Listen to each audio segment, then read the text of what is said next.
Grabe mga kabayan, breaking news.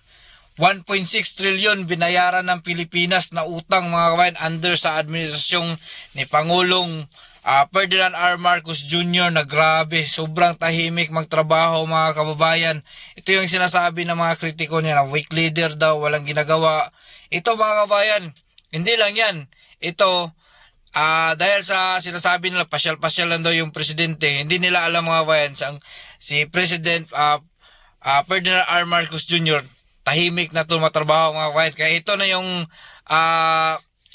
bunga ng alis-alis niya sa Pilipinas mga kababayan.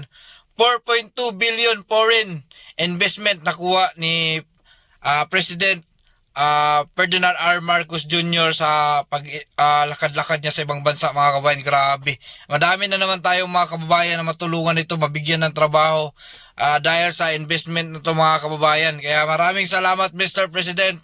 Mabuhay ka. Maraming salamat.